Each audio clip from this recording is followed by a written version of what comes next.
Accurate ba at walang delay sa pacing? Ito ang Xiaomi Redmi Watch 5 Lite, isang budget smartwatch na pwede natin gamitin sa running. Disclosure, itong watch na ito ay pinalala sa akin ng authorized sellers ng Xiaomi para gawan ng review. Pero hindi ako binabayaran para gamitin o gawan ito ng review. At lahat ng sasabihin ko dito ay walang ibang nakapakinig o nakakita nitong video bago ito i-upload dito sa YouTube. Guys, nabuksan ko na to pero unbox ko muna to sa inyo para malaman ninyo kung ano ang laman ng box. So, buksan na natin guys. Ayan, at ito yung watch. O yung manual niya. Yung charger niya. Buksan natin.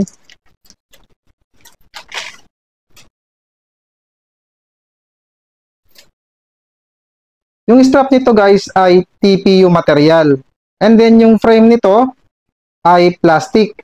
Tapos walang nakalagay kung ano ang ginamit nilang material sa glass nito. So konting ingat sa paggamit nito. Advice ko lang, bili kayo ng screen protector nito para walang kaba.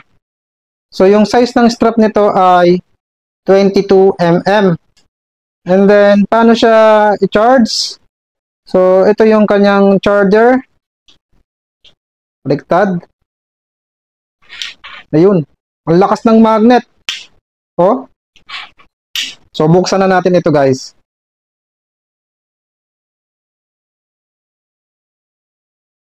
Oh, naka-Hyper OS na rin siya. Ito, guys, ay merong 1.96-inch AMOLED display. So, maganda ang magiging viewing experience natin dito. Pag sinwipe mo pataas, ang makikita mo ay yung kanyang setting.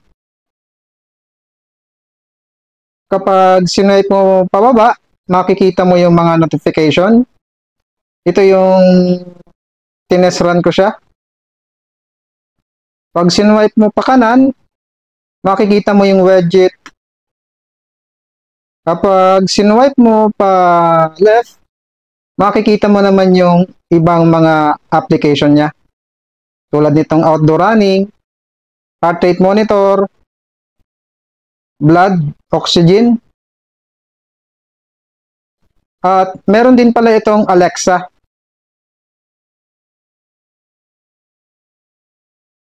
Meron siyang speaker sa gilid. Ito. Tingnan naman natin ang kanyang mga app list.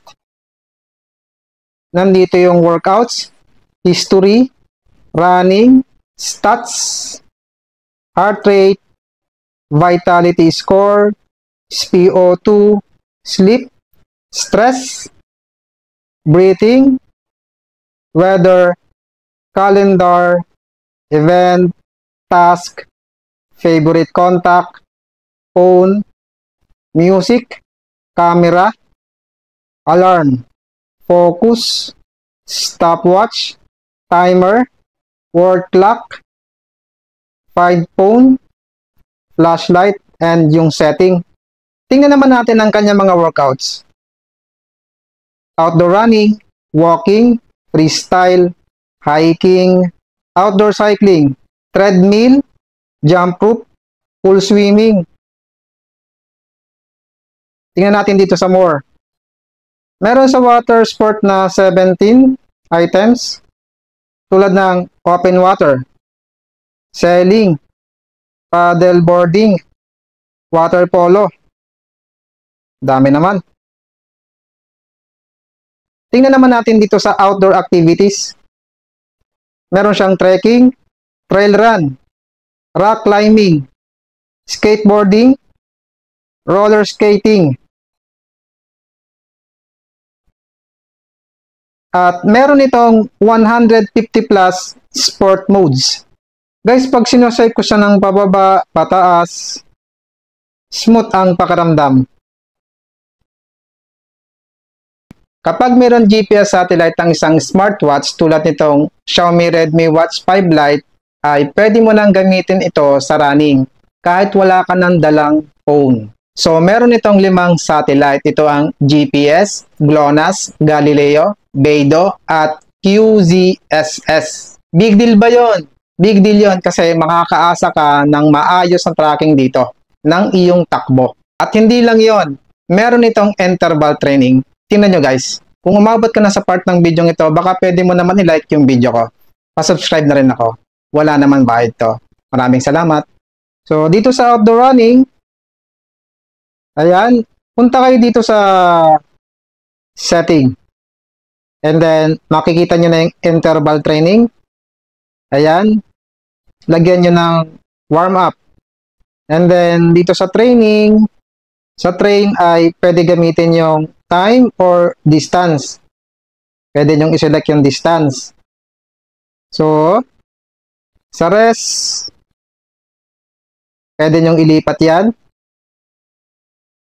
O, sabihin natin na 30 seconds or 40 seconds. Ayan. Masyado namang sobrang taas ng 2 km. Ayan. So, equivalent yan ng 400 meters. Okay nyo lang? And then, kung ilang set. Sabihin natin 5 set. Check nyo lang. And then, lagyan nyo ng cooldown. Yan. Tingnan naman natin yung ibang features niya ng running. Meron siyang alert. Ayan. Yung i-alert ka niya ng pag naka 1 km ka na. Pwedeng pace. Pwedeng target heart HR. Pwede rin yung mataas yung HR mo. At hydration. Dito naman, meron siyang AI pacer. Yan, na pwede mong iset. Meron siyang always on. Pag nilagay mo yung always on, naka-open na to palagi habang tumatakbo. Guys, tinest ko yung GPS satellite nito. 1, 2, 3, 4 seconds. Kapag gusto mo naman palitan yung watch face nito, i-press and hold mo lang yung screen. Ayan. Then swipe. At kung halimbawang wala ka na gustuhan dito, marami kang madadownload ng watch faces nito sa app niya. Pwede ba itong mabasa? Meron itong 580 water resistant. So, pwede. Pagdating naman sa battery life, kapag typical use ang paggamit mo dito, aabot ito ng 18 days. Kapag heavy use ka, aabot ito ng 12 days. At kapag halimbawang nilagay mo ito sa AOD, always on display, aabot ito ng 7 days. Guys, ginamit ko na ito sa running at naka 4 km easy run ako dito. Parang natapos ko yun ng 30 minutes to 34 minutes. At yung nabawas sa battery dito ay 8%. So, depende pa rin sa paggamit natin dito kung paano tatagal yung battery nito. Pagdating naman sa iba pang sensor nito, meron itong heart rate sensor with blood oxygen sensor, accelerometer at gyroscope. Pwede ba ito i-connect sa Strava? Yes, pwede. Tingnan nyo guys kung paano ko i-connect. Dito sa app niya, punta ka dito sa profile. And then makikita mo yung third party. And then select mo yung Strava.